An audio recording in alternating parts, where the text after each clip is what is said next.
The fluorescent lights hummed overhead, casting that sterile white glow across the emergency department hallway. I could hear the rhythmic beeping of monitors, the shuffle of nurses moving between rooms, the distant wail of an ambulance pulling into the bay. It was 2:47 a.m. on a Tuesday, and I'd been on my feet for 14 hours straight. My scrubs felt heavy with exhaustion, my stethoscope cold against my neck. The coffee machine in the break room had broken down around midnight, and I was running on fumes and sheer determination. I was reaching for my third cup of coffee, now from the vending machine, which dispensed something that tasted more like burnt rubber than actual caffeine, when I heard it. A voice cutting through the controlled chaos of the ER. "Mom, please, you need to take your pills." The voice was desperate, trembling, young, maybe mid-20s. I turned toward room 7, where the curtain was partially drawn. Through the gap, I could see a woman with dark hair pulled back in a messy ponytail, her face pale and streaked with tears. She was holding a small plastic cup filled with pills, her hands shaking so badly that the tablets rattled against the sides like dice in a cup. "Get away from me!"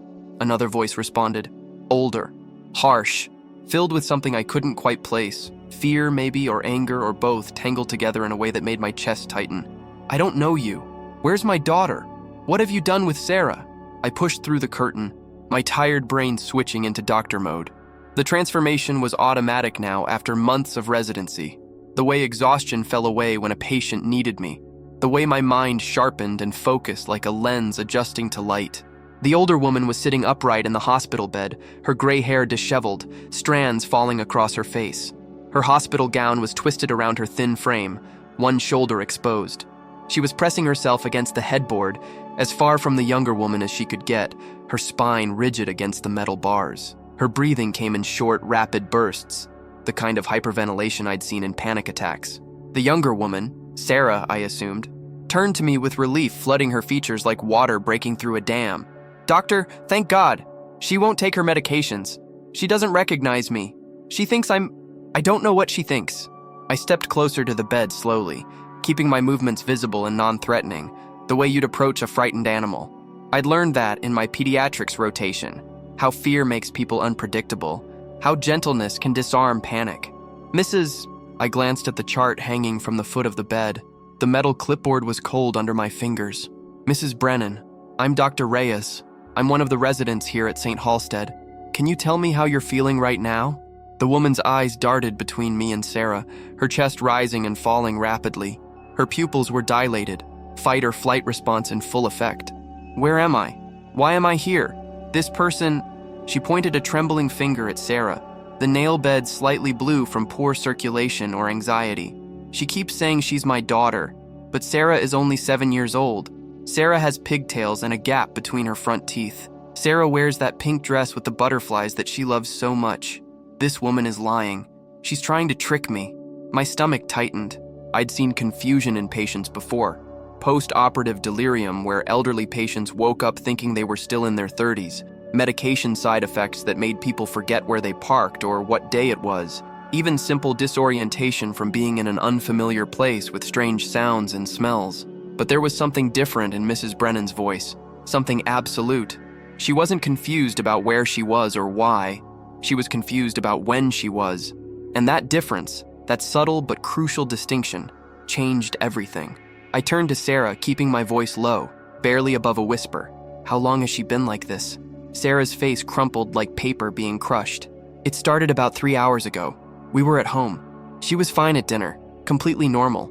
We were watching TV and then she looked at me like she'd never seen me before, like I was a stranger who'd broken into our house. She asked where her mother was. Her mother died 15 years ago, Dr. Reyes. 15 years. And she was asking for her like she just stepped out to the grocery store." Her voice broke. "She called 911 because she thought I was an intruder in her house. The police came. They thought maybe she was having a stroke or something, so they brought us here." I nodded, my mind already running through differential diagnoses like a computer sorting through files. Sudden onset confusion in an older adult. Could be a stroke. Ischemic or hemorrhagic, blocking blood flow or bleeding into brain tissue. Could be a metabolic disorder, electrolyte imbalance, low blood sugar, kidney failure affecting cognition. Could be an infection affecting the brain, meningitis, encephalitis. Even a severe UTI in elderly patients could cause confusion. Could be Has she had any recent illnesses? Falls? Changes in behavior over the past few days or weeks? Nothing, Sarah said quickly, emphatically. She's been healthy. She takes blood pressure medication and a statin, that's it. No falls, no fevers, no headaches. She was completely herself this morning. We had breakfast together. Scrambled eggs and toast, the way we always do on Sundays. She was telling me about her book club, about how they just finished reading some mystery novel, and she'd figured out the ending halfway through. She was laughing. She was fine. I moved closer to Mrs. Brennan, pulling my pen light from my pocket. The small metal cylinder felt familiar in my hand, a tool I'd used hundreds of times in the past months. Mrs. Brennan, I'm going to check your eyes, okay? Just look straight ahead for me. She flinched, but didn't pull away. I shined the light in her right eye, watching the pupil constrict quickly, appropriately. Then her left. Same response. Pupils equal, round, reactive to light. Good. That ruled out some of the more immediately catastrophic causes. No evidence of increased intracranial pressure, no obvious damage to the cranial nerves. I checked her grip strength, having her squeeze my fingers with both hands. Equal on both sides. Strong. I had her smile. Facial muscles symmetric, no drooping. Stick out her tongue, midline, no deviation. Raise her arms, she lifted them equally. No drift. No focal neurological deficits that I could see. No signs of a stroke affecting one side of her body. What year is it, Mrs. Brennan? I asked gently, already anticipating the answer but needing to hear it. She blinked at me like the question was absurd. It's 2007, October 2007. Why? What kind of question is that? Sarah let out a small sound, something between a gasp and a sob, the kind of noise you make when you've been punched in the stomach, and all the air leaves your lungs at once. I felt my pulse quicken, felt that tingle of adrenaline that comes when you realize you're dealing with something unusual, something textbook but rare. It wasn't 2007. It was 2025. Mrs. Brennan had lost 18 years. 18 years of memories, experiences, growth, grief, just gone. Erased like someone had taken a cloth to a whiteboard. And can you tell me who the president is?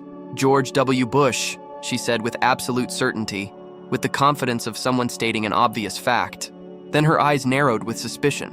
Why are you asking me these questions? Is this because of that woman? She pointed at Sarah again with a trembling finger. She broke into my house. She's trying to trick me. She probably drugged me or something. That's why I'm here, isn't it? You're going to arrest her, right? I stepped back from the bed, my mind racing through everything I'd learned in medical school and residency. This wasn't simple confusion. This wasn't delirium.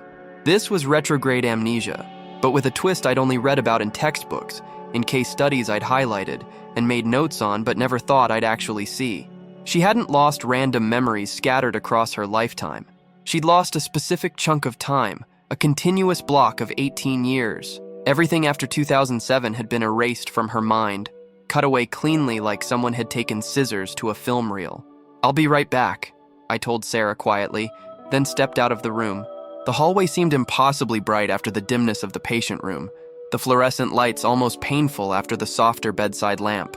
I found Dr. Elena Vasquez, one of the senior attendings, reviewing charts at the nurse's station. She was hunched over a tablet, her reading glasses perched on the end of her nose, a cup of coffee, real coffee from the good machine in the attending lounge, steaming beside her.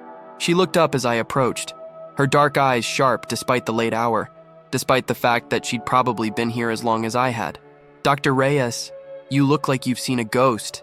I have a patient in room 7, I said quickly, my words tumbling over each other. 62-year-old female, sudden onset confusion. She's presenting with what appears to be retrograde amnesia with a very specific temporal component. She believes it's 2007. She doesn't recognize her adult daughter because she remembers her as a 7-year-old child. She has no memory of anything that's happened in the last 18 years. Dr. Vasquez set down her pen slowly, deliberately. Her expression shifted from casual interest to focused attention. Onset? Approximately 3 hours ago. No trauma, no recent illness, no psychiatric history per the daughter. Vitals are stable.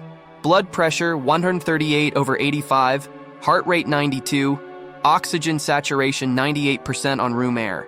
Neurological exam is grossly normal except for the cognitive impairment. No focal deficits, pupils reactive, strength equal bilaterally, no facial droop, no slurred speech. She stood, grabbing her stethoscope from around her neck. Show me. We walked back to room 7 together, our footsteps echoing in the quiet hallway. Dr. Vasquez had been practicing for 20 years, had trained at Johns Hopkins before coming to St. Halstead, had seen things that would fill medical textbooks and probably several best-selling memoirs. She'd handled trauma cases that would haunt most people's nightmares, had saved lives that seemed already lost, had made diagnoses that other doctors had missed. If anyone could figure this out, it was her. When we entered, Mrs. Brennan was crying softly, tears streaming down her weathered cheeks, and Sarah was sitting in the chair by the bed, her face in her hands, shoulders shaking. The pills still sat in the plastic cup on the bedside table, untouched, forgotten. The room smelled like antiseptic and fear. Dr. Vasquez introduced herself with the kind of calm authority that only comes from decades of practice, from seeing thousands of patients and earning their trust through competence and compassion. She ran through the same neurological checks I had, her movements efficient and precise, then asked different questions, deeper questions, the kind that came from experience. "Mrs. Brennan, do you remember what you had for dinner tonight?" "Chicken," Mrs. Brennan said without hesitation. "With rice. Sarah likes rice. I made extra because she always asks for seconds." "And where did you eat dinner?" "At home, in our house on Maple Street, the blue house with the white shutters. Tom, my husband, he painted those shutters last summer, said they needed refreshing." Sarah looked up, her eyes red and swollen. "We moved from Maple Street in 2010, she whispered to us, her voice hoarse. "After my dad died. The house was too big, too full of memories. We couldn't afford it on just Mom's income. We moved to an apartment downtown." Dr. Vasquez's expression didn't change, but I saw something flicker in her eyes. Recognition, perhaps, or understanding. "Mrs. Brennan, I'd like to do some tests to help us understand what's happening. We're going to do a CT scan of your head. It's like a special camera that takes pictures of your brain. We'll do some blood work to check your body's chemistry, and possibly an MRI if we need more detailed images. Is that okay?" "I want to go home," Mrs. Brennan said, her voice breaking. "I want my daughter, my real daughter. Where is Sarah? She must be so scared. She's only 7. She shouldn't be alone." "We're going to help you," Dr. Vasquez said firmly, with conviction. "But we need to figure out what's causing these symptoms first. Can you be brave for me?" Mrs. Brennan nodded, wiping her eyes with the back of her hand. We stepped back into the hallway. Dr. Vasquez pulled out her phone, already pulling up medical references, searching through databases of rare conditions. Sudden onset retrograde amnesia with temporal specificity, no trauma, no obvious neurological deficits. What are you thinking? I took a breath, running through my mental checklist. Stroke? Transient global amnesia? Could be vascular. Maybe a small bleed in the hippocampus or temporal lobes affecting memory formation and retrieval. TGA usually presents with anterograde amnesia, inability to form new memories, Dr. Vasquez said, scrolling through articles on her phone. Patients with TGA are stuck in the present moment, can't remember what happened 5 minutes ago. This is different. She's lost old memories, very specific ones, but her ability to form new short-term memories seems intact. She remembered the dinner she thinks she just had. She's retained information from our conversation. Her working memory is functioning. Dr. Vasquez paused, tapping her phone screen. We need to rule out a stroke, absolutely. But I'm thinking this might be something else. Dissociative amnesia, maybe, triggered by psychological trauma, or, she paused again. There have been documented cases of amnesia caused by certain medications, particularly when combined with other factors. Benzodiazepines, anticholinergics, even some statins in rare cases. She's only on lisinopril and atorvastatin, I said, according to the daughter, and people aren't always forthcoming about every medication they take. Let's wait for the tox screen. She looked back at room 7, her expression thoughtful. In the meantime, let's get that CT scan ordered. And call neurology. I want them to weigh in. I want to see her brain. The next hour moved in that strange hospital time, simultaneously too fast and too slow, seconds stretching like taffy, while entire procedures seemed to happen in fast forward. We wheeled Mrs. Brennan down to radiology, the gurney wheels squeaking on the linoleum floor. Sarah followed behind like a ghost, silent, her footsteps barely audible. The radiology department was quiet at this hour, just one tech on duty and the low hum of machinery. The CT scanner hummed and clicked, capturing thin slices of brain tissue, turning gray matter into black and white images on a screen, turning the mystery of consciousness into data. I stood in the reading room with Dr. Vasquez and the radiologist, Dr. Patel, A sharp-eyed woman in her 40s who'd been reading scans for St. Halstead for almost a decade, watching as the images loaded one by one. Brain tissue, sulci, and gyri folding in on themselves like the surface of a walnut, the ventricles dark against the gray like lakes seen from above. We scrolled through slice after slice, looking for hemorrhage, the bright white that would indicate bleeding, looking for infarction, the dark shadows that would show dead tissue, looking for mass, the distortion that would reveal a tumor, looking for anything that could explain the sudden theft of 18 years. Nothing, Dr. All, Patel said finally, leaning back in her chair with a slight frown. No acute pathology, no bleeding, no stroke, no masses. Brain looks normal for age. Some mild atrophy in the frontal and temporal lobes, which is expected in a 62-year-old, but nothing concerning. Ventricles are normal size. No midline shift, no herniation. Whatever's causing her symptoms, it's not showing up on CT. Dr. E. Vasquez frowned, the deep crease appearing between her eyebrows that I'd learned meant she was thinking hard. Blood work? I checked the computer, pulling up the results that had just been uploaded. Just came back. Electrolytes normal. Sodium 140, potassium 4.2, chloride 104, bicarbonate 24. Glucose normal at 98. Kidney function normal, creatinine 0.9. Liver function normal, ALT and AST both within range. CBC within normal limits. White count 7,500, hemoglobin 13.2, platelets 245,000.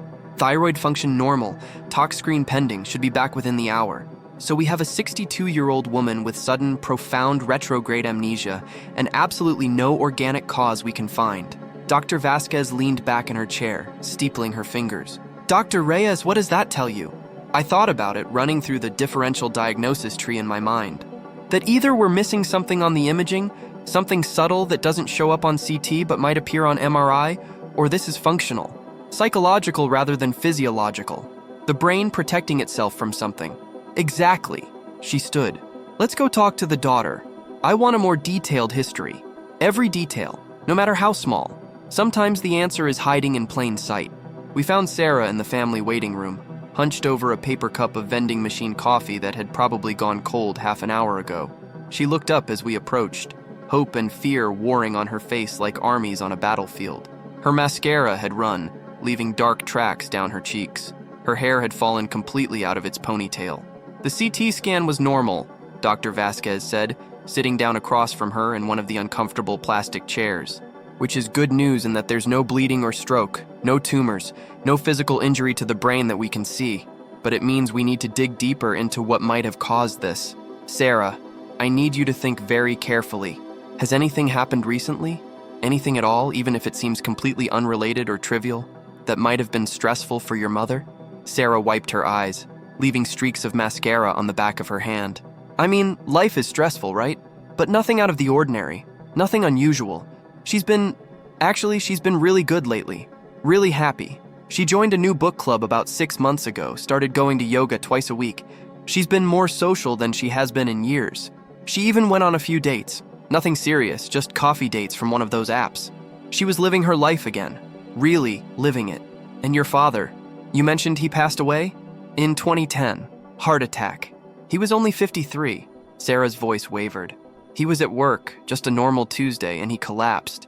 They tried to resuscitate him, but he was gone before the ambulance even got there.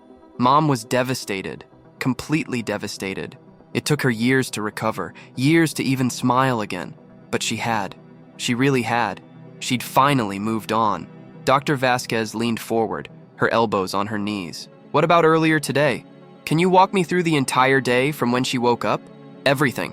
What she ate, what she wore, who she talked to, where she went, every detail. Sarah closed her eyes, thinking, clearly trying to reconstruct the day frame by frame. She woke up around 7. I heard her in the shower. She came down for breakfast around 7:30. We had toast and scrambled eggs. I made them because she said her wrist was a little sore from yoga yesterday.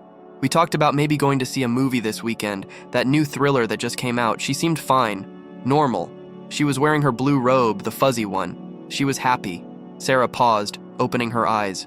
After breakfast, she went to her room to read for a while. She's reading this fantasy series, dragons and magic and whatever. She's obsessed with it. Then around 11, she came down and said she wanted to reorganize the garage. Said she was tired of not being able to find anything in there, that it was driving her crazy. Had she mentioned wanting to organize the garage before? Dr. Vasquez asked. Not really. It was kind of random, but I didn't think anything of it. So we went out there and started pulling things out, sorting through boxes, throwing away old paint cans and broken tools. We spent a few hours doing that. Sarah paused, and her expression changed. Subtly, but I caught it. A shadow passing over her face. Actually, that was when she found the box. My pulse quickened. I felt it, that tingle of intuition that told me we were getting close to something important. What box? Just an old cardboard box from the move, from 2010 when we left Maple Street after Dad died. It had been buried in the back of the garage, behind the lawnmower and some old holiday decorations. We'd never unpacked it. I don't think either of us even remembered it was there. Mom opened it and Sarah's face changed completely, her features contracting. It had Dad's things, his watch, the Seiko he wore every day, some old photos from their wedding, from when they were dating in college, his wedding ring, which he'd taken off that morning because his hands were swollen and it was bothering him, letters he'd written her when they were dating, when he was doing an internship in another state for a summer, his favorite coffee mug, his cologne. That bottle was still in there and you could still smell it after all these years. Dr. Vasquez and I exchanged glances. There it was, the trigger. What did she do when she opened the box? Dr. Vasquez asked carefully. She just sat there, on the garage floor, surrounded by all this stuff, and she went through it piece by piece. She held his watch for a long time, running her fingers over the face.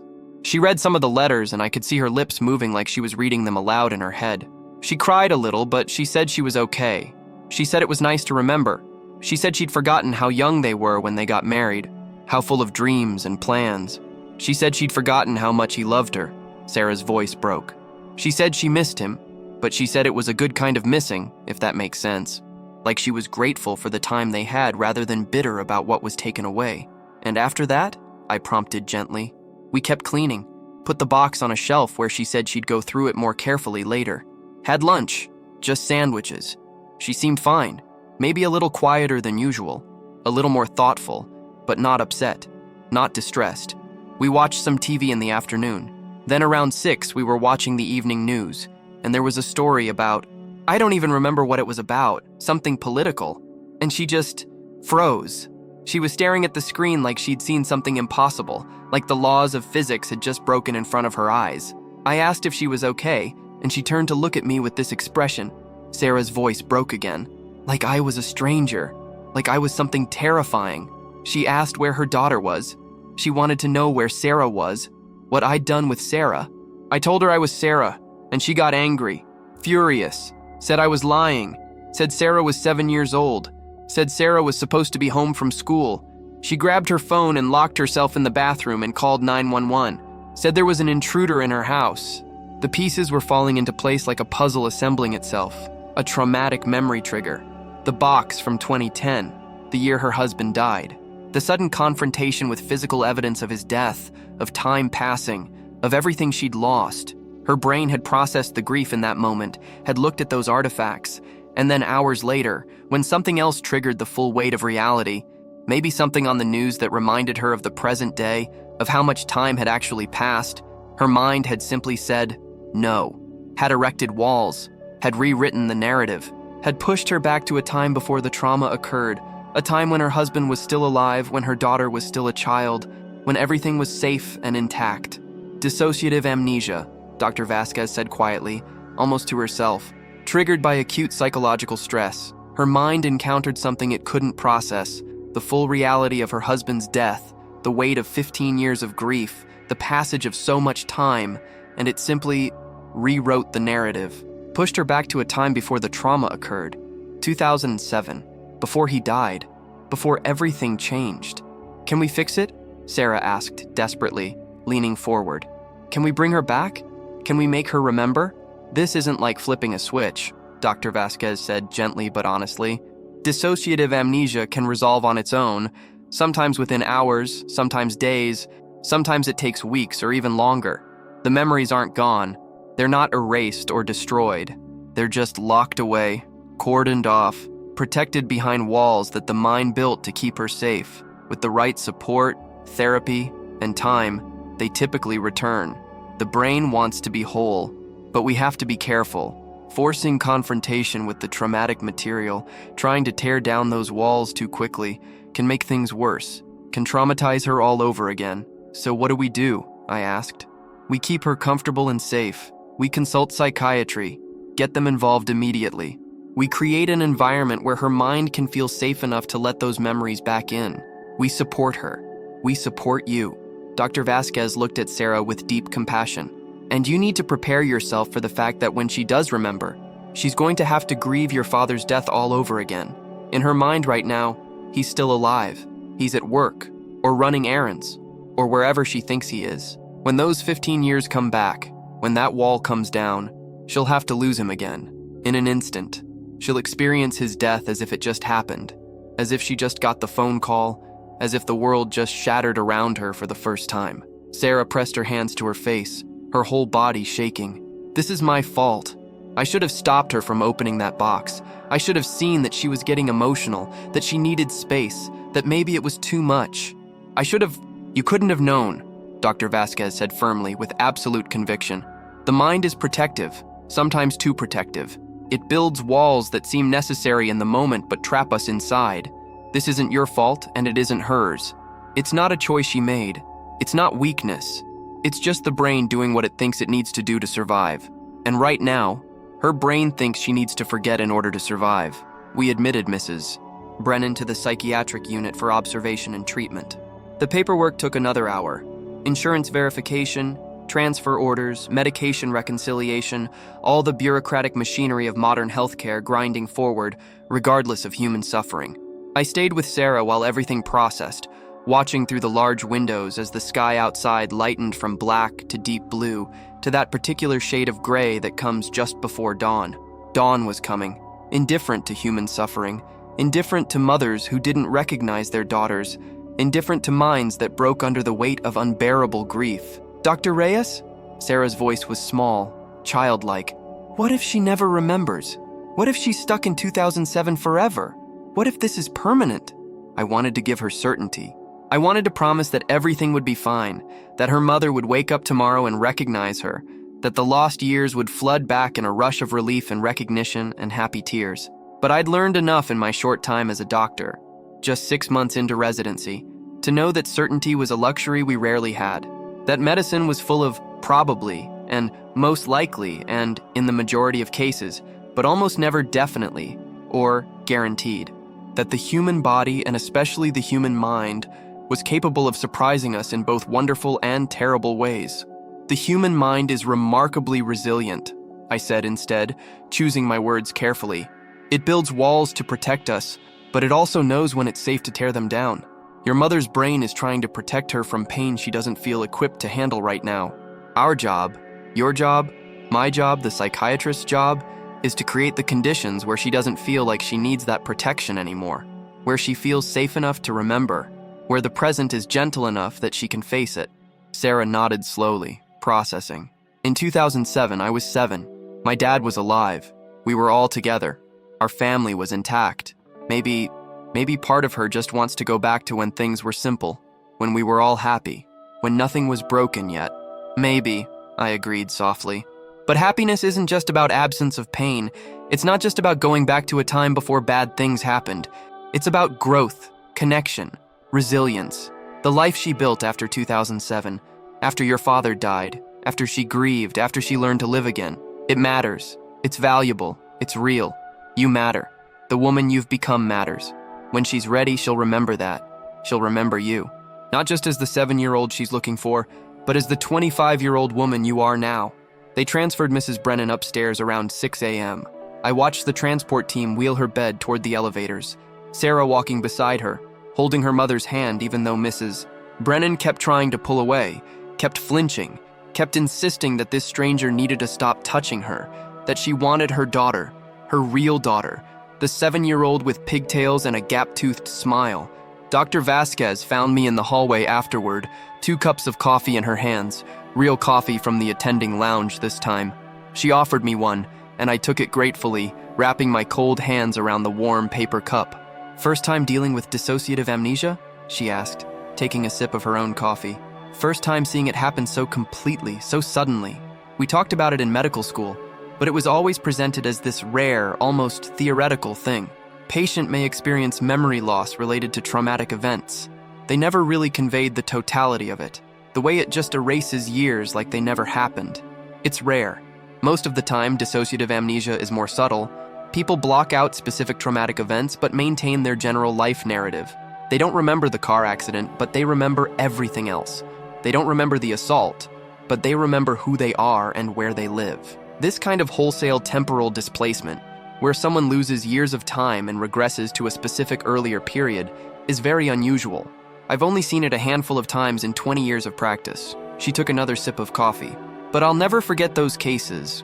About 10 years ago, I had a man who survived a car accident that killed his wife and 2 young children. When he woke up in the hospital 3 days after the crash, he thought it was the morning of the accident. Didn't remember getting in the car. Didn't remember the crash. Didn't remember losing them. Asked where his family was, when they were coming to visit. His mind had just edited it all out. Returned him to the last moment when his life was whole. What happened to him? Dr. Vasquez's expression grew distant. Remembering. The memories came back gradually over about 2 weeks. Not all at once, but in pieces. A flash here, a fragment there. With each returning memory, he had to grieve again. It was like watching someone die in slow motion, but also watching someone come back to life. Because even though he was suffering, even though he was breaking, he was also becoming himself again, becoming whole. By the end, he remembered everything. The crash, losing them, the funeral, the first terrible year of grief, all of it. And he survived it. He moved forward. Did he ever forgive himself for surviving? For being the one who lived when they didn't? Dr. Vasquez looked at me sharply, her eyes assessing. That's a perceptive question for someone your age. For someone just starting out. My father's mother died when he was young, when he was 13. Car accident, same as your patient. He was in the car too, but he survived. He used to talk about how the mind plays tricks when grief is too heavy, when guilt becomes unbearable. How sometimes forgetting feels like the only way to breathe. How he spent years forgetting pieces of that day, editing out details, until he could finally face the whole truth. She nodded slowly, understanding. Mrs. Brennan will need to breathe through this. Learn to carry the weight without being crushed by it. So will her daughter. Your job, our job, is to make sure they both come out the other side. That they both survive this. I went home around 8, stumbled into my small studio apartment, the one with the leaky faucet and the neighbor who played bass at odd hours, and collapsed on my bed without changing out of my scrubs. I didn't even take off my shoes, but sleep wouldn't come despite my exhaustion, despite my body's desperate need for rest. I kept thinking about Mrs. Brennan, trapped in 2007, calling for a daughter who stood right in front of her. I thought about Sarah, watching her mother disappear behind walls of forgotten years, becoming a stranger in an instant. I thought about the box in the garage, how something as simple as a wedding ring or an old photograph could trigger such a profound defense response, how the mind could look at evidence of grief and simply say, no. I thought about memory itself, how fragile it is, how powerful, how essential to identity. We're all just collections of moments, really, strung together like beads on a string, given meaning through narrative. The stories we tell ourselves about who we are, where we've been, what we've survived. What happens when that narrative breaks? When the story we tell ourselves about our lives becomes too painful to read? When the very act of remembering becomes a form of trauma? My phone rang around noon, jarring me from uneasy half-sleep filled with dreams of lost years and forgotten faces. It was Dr. Vasquez. She's asking for you, she said without preamble, without greeting. Mrs. Brennan? Sarah. She's having a hard time.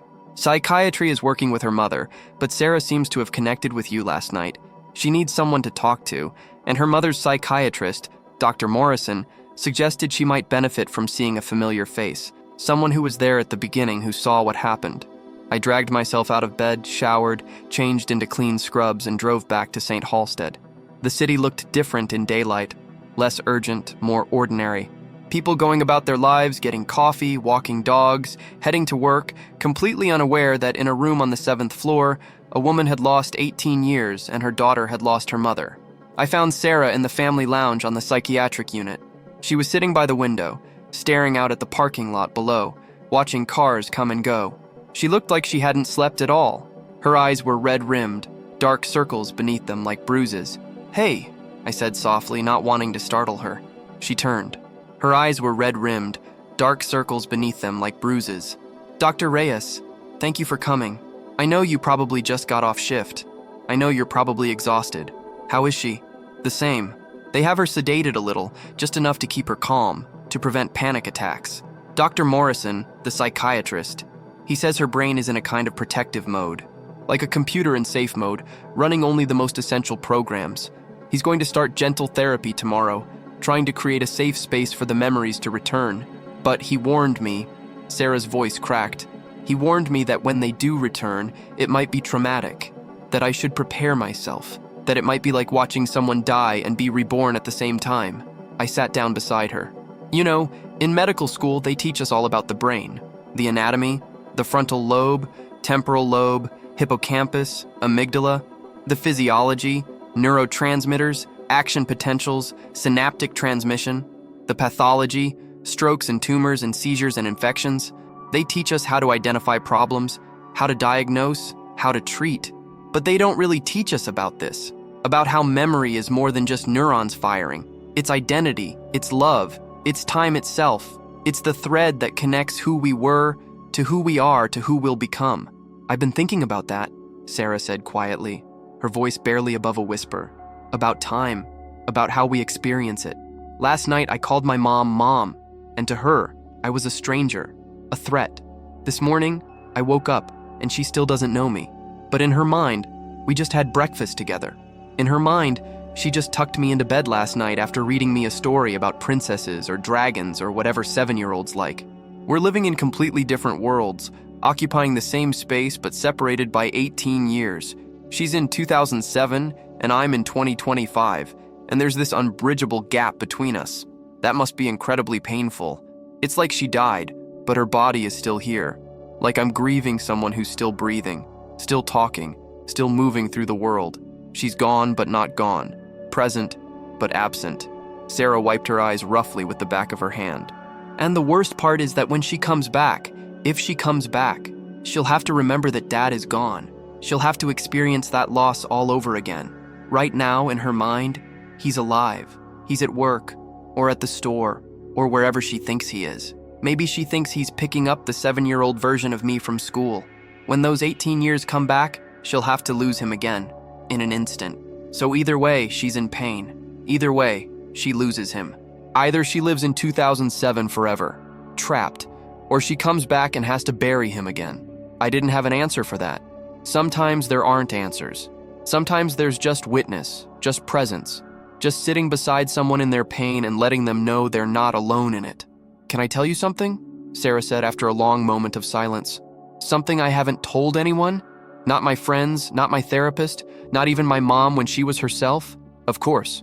When Dad died, I was 15, old enough to understand death, young enough to think it shouldn't happen to me, to us, to our family. And for months afterward, maybe even a year, I used to wish I could forget.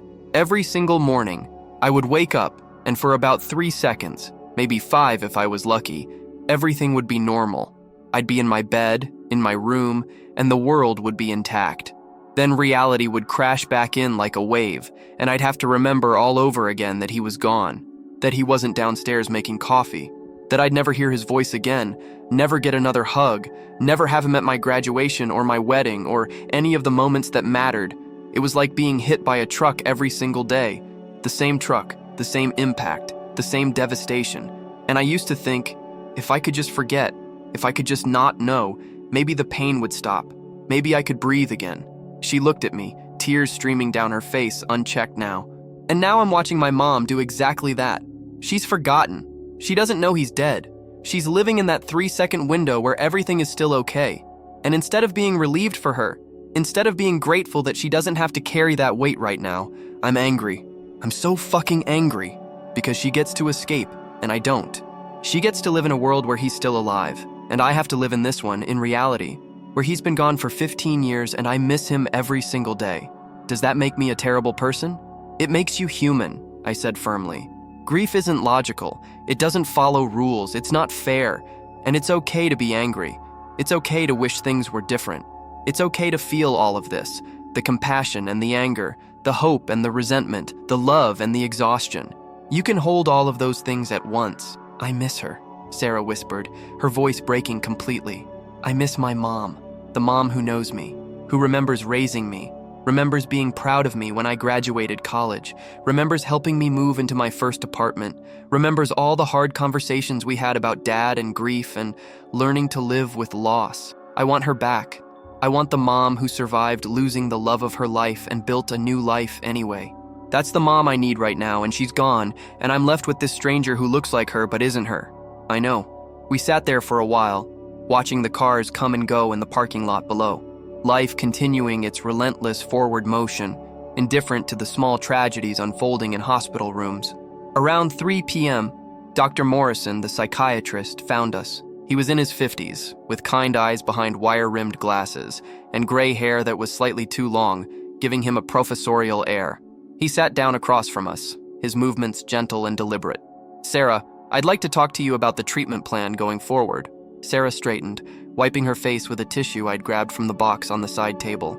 Okay, your mother is stable. Physically, she's healthy. Her vital signs are good. Her lab work is normal. There's no evidence of organic brain disease. Mentally, she's experiencing what we call a dissociative episode triggered by acute psychological distress.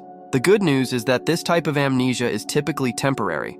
The brain is protecting itself, creating distance from unbearable pain, but once it feels safe, once it determines that the threat has passed, the memories usually return. Usually? Sarah caught the word, the caveat. In the vast majority of cases, yes, 90% or more. But I won't lie to you, there's a small chance that some memories may never fully return, or may return incomplete, fragmented. The brain is complicated. It's not a computer where we can just restore a backup file. It's organic, dynamic, constantly rewriting itself. However, based on what I've observed so far and your mother's overall psychological profile, her resilience, her strength, the fact that she had successfully processed most of her grief before this episode, I'm cautiously optimistic. What do? We create a safe, supportive environment. We don't force anything. We use a technique called gentle reminiscence therapy, where we gradually introduce elements from the missing time period, photos, familiar objects, music, conversations about shared memories, in a controlled, non-threatening way. We let her brain decide when it's ready to remember. We trust the process. We don't try to tear down the walls. We just show her that it's safe to come out from behind them. How long will it take? Impossible to say with any certainty. Could be days, could be weeks, in rare cases, months. Every case is different. Every brain is different. Every person's relationship with their trauma is unique. Dr. Morrison leaned forward, his expression serious. But here's what I need you to understand, and this is crucial. When the memories return, she'll experience the grief of your father's death as if it's fresh, as if it just happened. Not as a memory of grief from 15 years ago, but as immediate present tense loss. She'll need tremendous support. She'll need you to be strong, and she'll need you to be patient with her pain. Sarah nodded, swallowing hard. Can I see her? You can, but you need to be prepared. She still doesn't recognize you. To her, you're a stranger who looks vaguely familiar. Maybe she sees some resemblance to family members. Maybe something in your face triggers recognition she can't quite place. But who claims to be her daughter? It might be painful. It will probably be painful. But your presence matters, even if she doesn't understand it yet. Everything about this is painful, Sarah said with a bitter laugh. But she's my mom. I'm not going to abandon her. I'm not going to leave her alone in this, even if she doesn't know who I am. Dr. Morrison stood. Room 714. She's awake. The nurse can show you. Sarah looked at me. Will you come with me? Are you sure you want me there? This is a private moment. Please, I need someone. I can't do this alone. We walked down the quiet hallway of the psychiatric unit together, our footsteps muffled by the carpeted floor. The rooms here were different from the ER. Softer lighting, calmer colors, doors that locked from the outside for safety, but were designed to not look institutional. Watercolor paintings on the walls, plants at the nurse's station, everything designed to soothe, to calm, to create an environment of healing rather than confinement. We found room 714 at the end of the hall. Mrs. Brennan was sitting in a chair by the window, wearing hospital pajamas instead of a gown, soft cotton, pale blue, with little white flowers. She looked small, fragile, diminished in a way that had nothing to do with physical size. She looked much older than 62 in that moment. She was staring out the window with empty eyes, watching clouds drift across the afternoon sky. Sarah knocked softly on the doorframe, the sound barely audible. "Mrs. Brennan?" She turned slowly, as if pulled from deep water. Her eyes were clearer than they had been last night in the ER, less wild, less panicked, but still confused, still lost, still afraid. "Who are you?" she asked, her voice small and uncertain. Sarah took a breath, steadying herself. I could see her physically brace, see her pull strength from somewhere deep inside. "My name is Sarah. I'm someone who cares about you very much. I wanted to see how you were doing." "They won't tell me where my daughter is," Mrs. Brennan said, her voice trembling on the edge of tears. "The doctors keep saying things that don't make sense. They keep asking me about things that haven't happened yet, about years I haven't lived. They're confusing me. I just want to go home. I want to see Sarah. She must be so worried. She's only 7. She's too young to understand what's happening. Where is she? Why won't anyone tell me where my daughter is?" Sarah's composure cracked. I watched her face transform from careful neutrality to raw anguish in the space of a single breath. She looked at her mother, really looked at her, saw the fear and confusion and desperate love, and I saw the moment she understood the full horror of the situation. This wasn't temporary confusion that would clear up in a few hours. This wasn't going to be fixed with a pill or a procedure or a good night's sleep. This was her mother, present in body but absent in mind, alive but lost in time, loving a version of Sarah that no longer existed while unable to see the woman standing in front of her. Sarah's voice broke, the words catching in her throat. "Sarah is safe. She's okay. I promise you. She's okay. She misses you too." Mrs. Brennan's eyes filled with tears that spilled over, running down her weathered cheeks. "I need to see her. I need to hold her. She gets scared at night sometimes, has bad dreams about monsters under the bed. Who's reading her bedtime stories? Who's making sure she brushes her teeth? She's only 7. She can't be alone. Please let me see my daughter." "She's not alone," Sarah managed, her own tears flowing freely now. She's being taken care of by people who love her. She's safe, I promise." It was too much. The weight of it, the impossibility of it, the cruelty of being unrecognized by the person who knew you best in the world. Sarah turned and fled from the room, and I followed her. We found her in the hallway, her back against the wall, sliding down until she was sitting on the floor, her whole body shaking with sobs that seemed to come from somewhere deeper than her lungs. I sat down beside her on the cold linoleum floor. Didn't say anything at first, just sat, just witnessed. Sometimes that's all you can do, be present in someone's pain without trying to fix it, without trying to make it better, just acknowledging that it's real and it matters. "How do I do this?" Sarah gasped between sobs, her breath coming in ragged bursts. "How do I watch her look for me when I'm right there? How do I pretend to be a stranger to my own mother? How do I sit there while she begs to see her daughter and not tell her that I'm right in front of her, that I'm here, that I never left?" "I don't know," I admitted. "I don't think there's a right way to do this.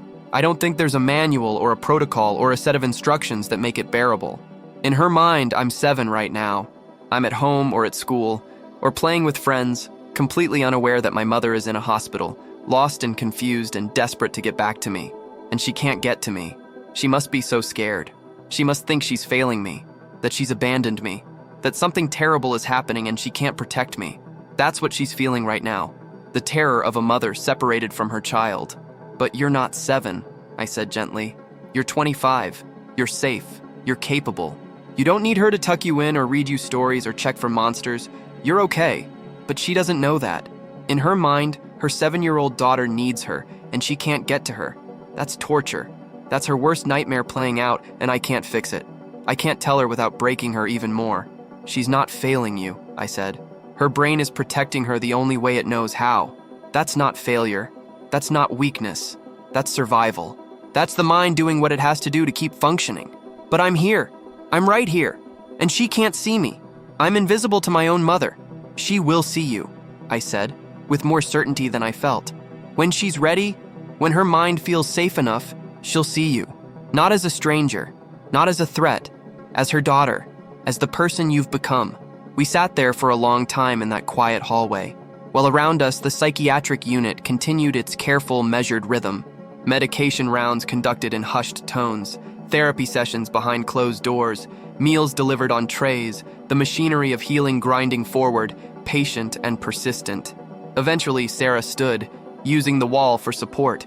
Her eyes were swollen, her face blotchy and tear-stained, but there was something hardened in her expression, something resolved, something that looked like determination forged in fire. "I'm going to do this," she said, her voice steady despite everything.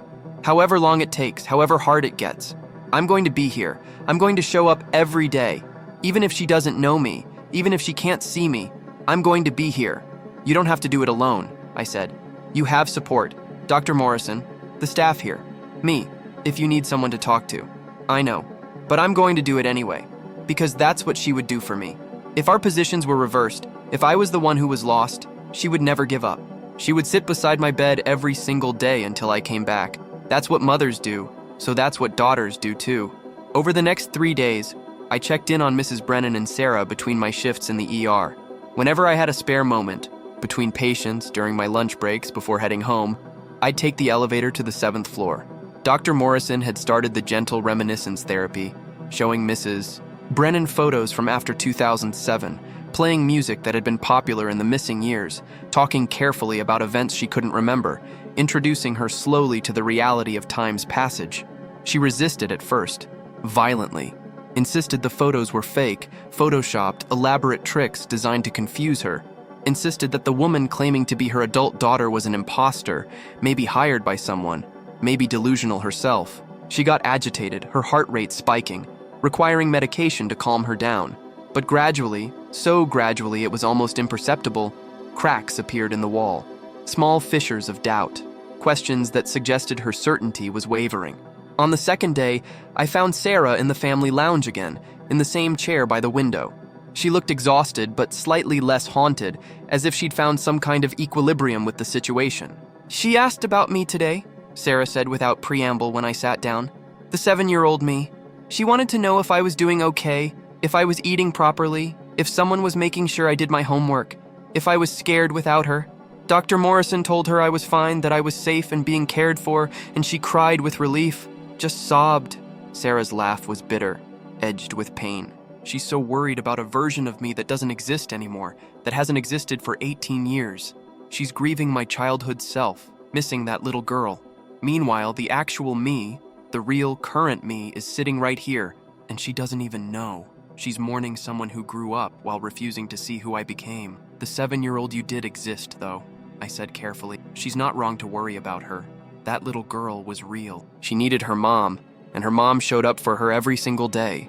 Just because that little girl grew up doesn't erase that need or that love.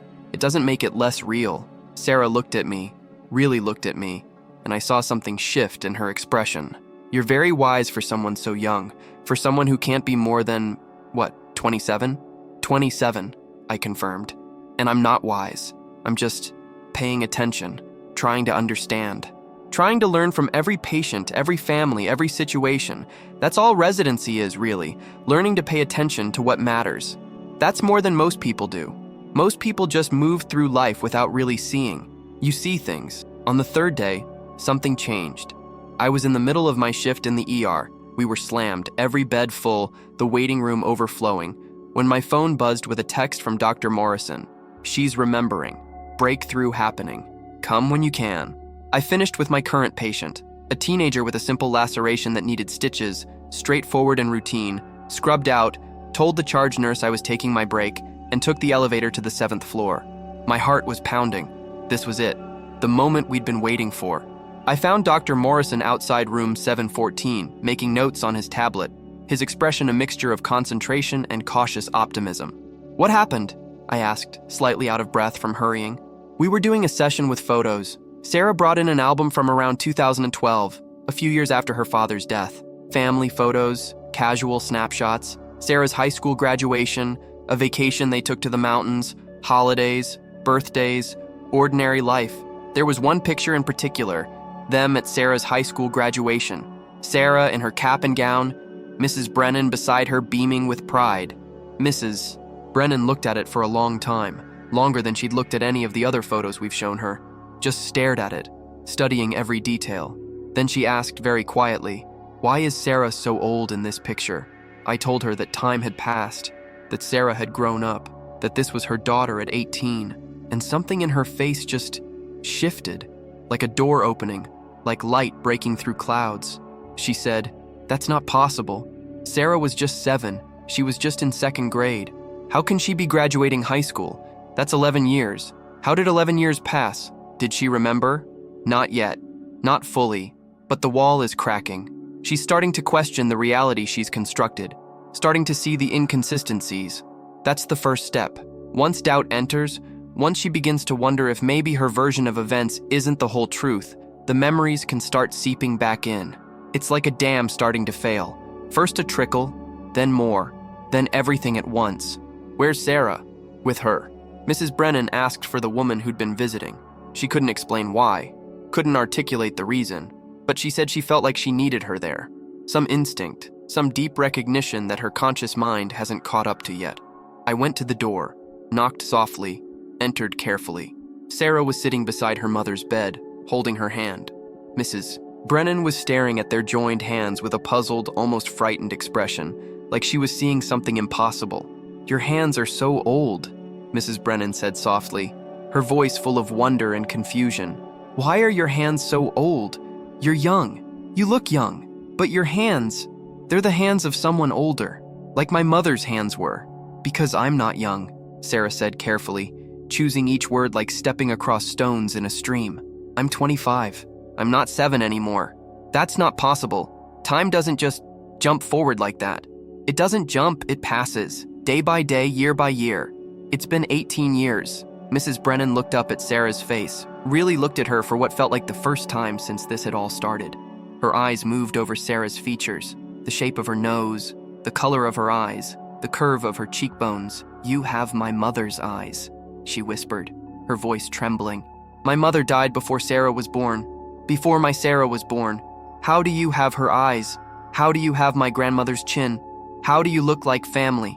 "Because I am family," Sarah said, tears streaming down her face, her voice breaking. "I'm Sarah. I'm your daughter.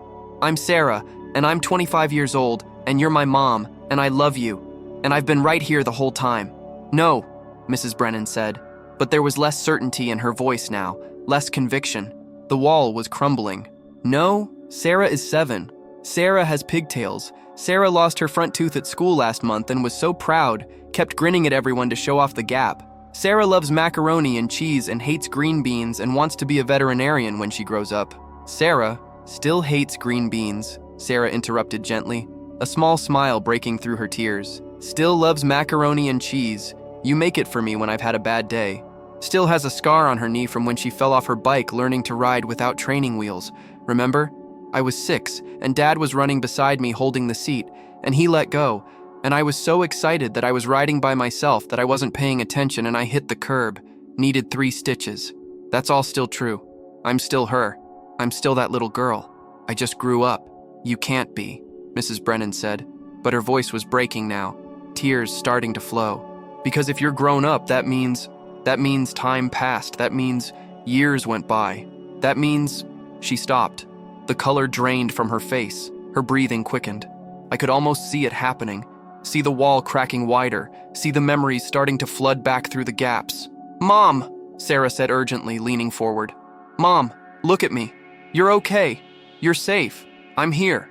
"No," Mrs. Brennan said, her voice rising. "No, no, no. Tom. Where's Tom?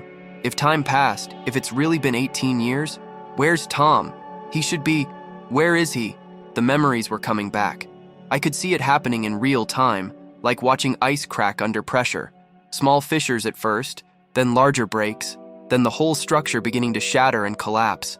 "He's gone," Sarah said through her tears, her voice gentle but firm. "Dad died in 2010. I'm so sorry. I'm so sorry, Mom. I wish I didn't have to tell you this. I wish you didn't have to hear it again." Mrs. Brennan made a sound I'll never forget.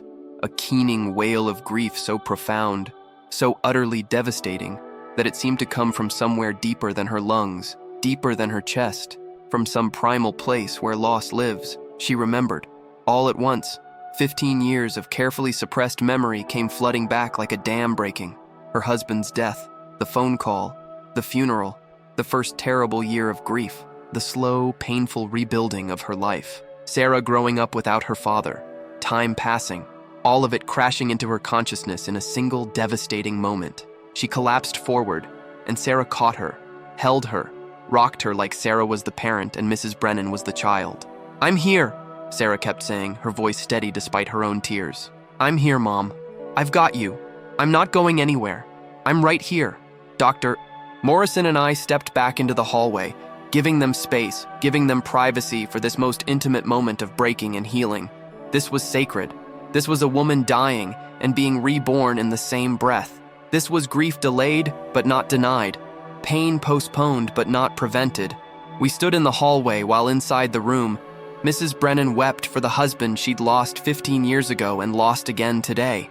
Sarah held her through it all, and I thought about what it meant to love someone enough to grieve with them twice, to stand beside them as they walk through the same fire again, to choose to be present for suffering you can't prevent or diminish. After about an hour, things quieted. The sobs diminished to quiet weeping, then to silence. Dr. Morrison went in to check on them. He came out a few minutes later nodding. "She remembers," he said simply. "Not everything. There are still gaps, fuzzy patches, moments that will need to be filled in gradually, but the major narrative is back. She knows who Sarah is, knows her as the adult she became, not just the child she was. She knows where she is in time. She knows her husband is gone. She remembers his death." He paused, his expression somber. "The hard part starts now. Now she has to integrate these memories with the emotional reset she just experienced. She has to mourn again, process again, but this time with the knowledge that she's already survived it once. That's both a blessing and a curse. Will she be okay?" I asked, the question that mattered most. "Eventually, yes, with support, with therapy, with time, with love. The human mind is remarkably resilient. It broke to protect her. Now it's healing to let her live. That's the miracle of consciousness, its capacity for both destruction and reconstruction." I stayed for another hour, waiting, watching the sun move across the sky through the hospital windows. Finally, Sarah emerged from the room. She looked utterly drained, wrung out like a cloth that had been twisted and squeezed. But there was something different in her eyes, something like peace, something like relief, something like hope. "She knows me," Sarah said, and her voice was full of wonder. She looked at me and said, "Sarah, my baby, you're so grown up. When did you get so grown up?" "She knows me." "How is she?" "Devastated, exhausted, she's sleeping now. But here, really here, present, in the right time, the right place, the right reality." Sarah wiped her eyes with a tissue that was already soaked through.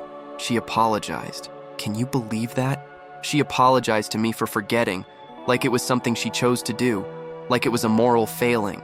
I told her she had nothing to be sorry for, that she did what she had to do to survive. That surviving is never something to apologize for. What did she say? She said, "I survived, but I left you alone. I forgot you. I looked at you and didn't know you were mine." And I told her, Sarah's voice caught.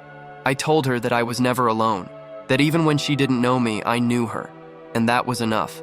That love doesn't require recognition. That I would have waited forever if that's what it took. Dr. Morrison came out then, looking tired but satisfied in the way doctors look when they've helped someone through the worst and seen them come out the other side. "I'm going to keep her here for a few more days. Make sure she's stable. Get her started with a good outpatient therapist who specializes in trauma and grief. Start her on some medication that might help with the anxiety and depression that often follow episodes like this. But barring any setbacks, she should be able to go home by the end of the week." Sarah nodded, fresh tears spilling over. "Thank you, all of you. I don't know how to..." Her voice caught again. "You gave me my mother back. You didn't give up.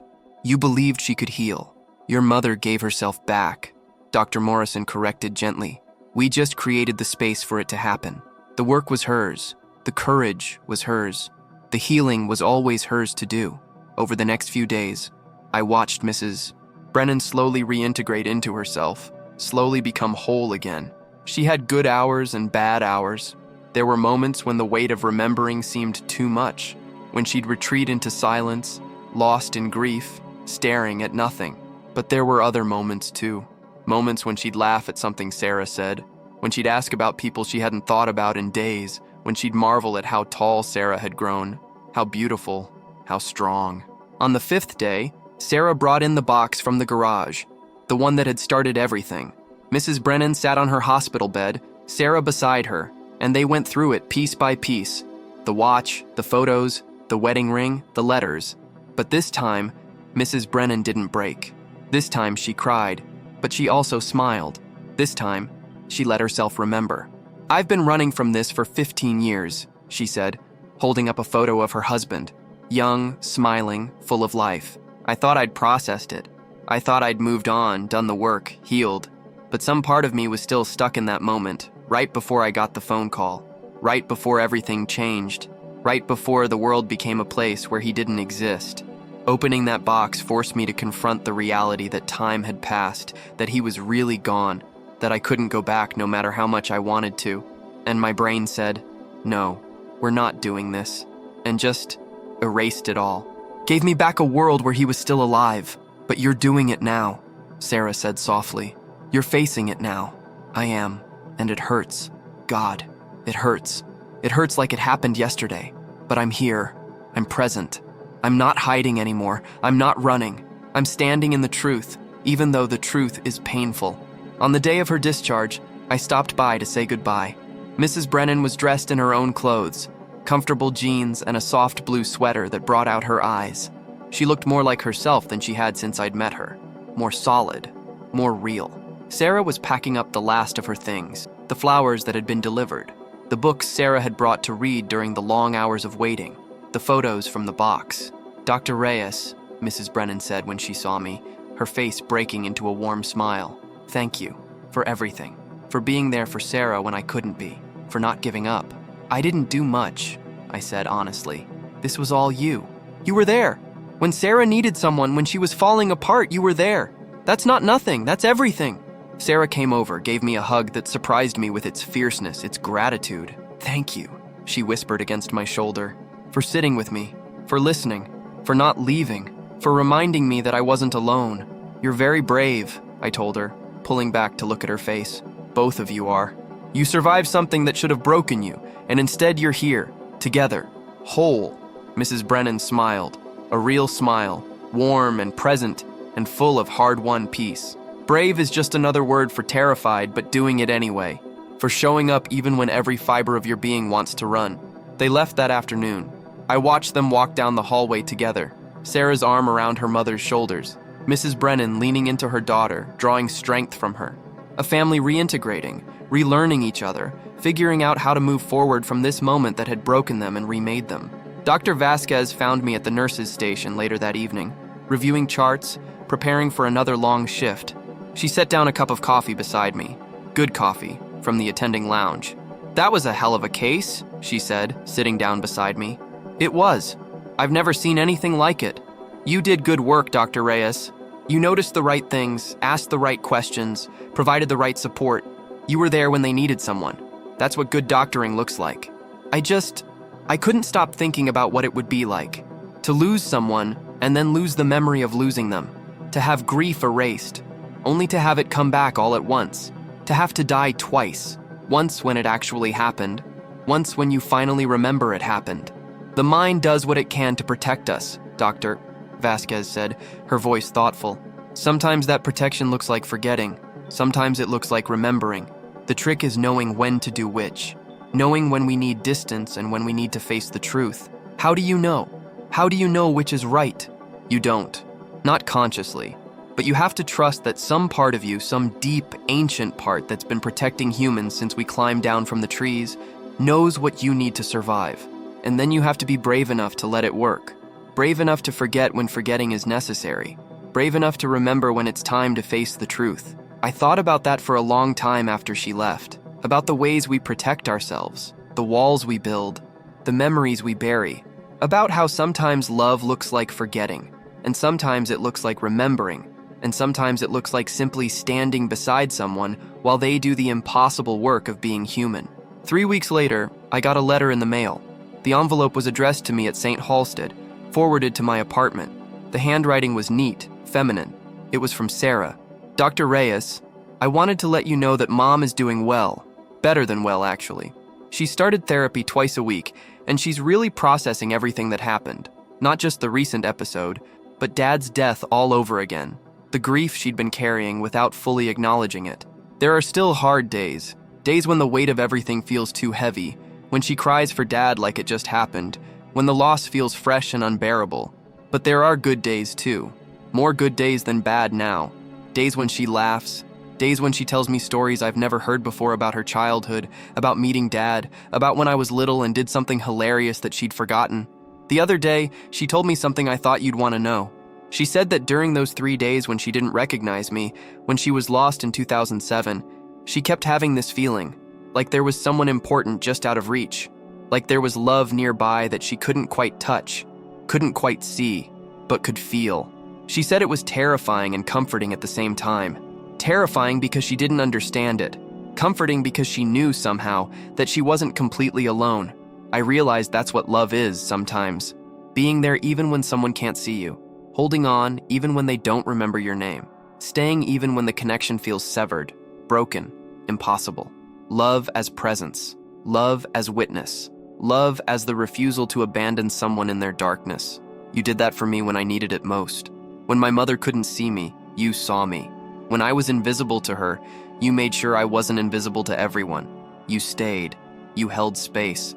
You reminded me that even in the darkest confusion, there's someone paying attention, someone who cares, someone who won't let you fall completely apart. Mom is going through Dad's things again, properly this time, without breaking, without running. She's talking about turning his workshop into an art studio, something she's wanted to do for years but felt too guilty to attempt. She says he would have wanted her to create, to live, to be more than just his widow. She says she can honor his memory while still building a future. I think she's right. Thank you for being there at the moment when our family was breaking and reforming. Thank you for witnessing our pain and our healing. Thank you for being the kind of doctor who remembers that medicine isn't just about bodies, it's about people, about families, about love that survives even the worst that life can throw at it. With gratitude, Sarah. I kept that letter in my locker at the hospital. On the hard days, the days when patients died despite everything we did, when families shattered under the weight of bad news, when diagnoses came back devastating, when I questioned whether I was cut out for this impossible profession, whether I had what it took to be a good doctor, I'd take it out and read it. Love is being there even when someone can't see you. That became my North Star, my guiding principle, not just in medicine, but in life. Because we all have moments when we're lost, when our minds build walls to protect us from unbearable truths, when we disappear behind defenses we don't know how to dismantle. And in those moments, what we need most is someone willing to stand outside those walls and wait, not to tear them down forcefully, not to demand we come out before we're ready, just to be there, steady and patient, when we finally emerge.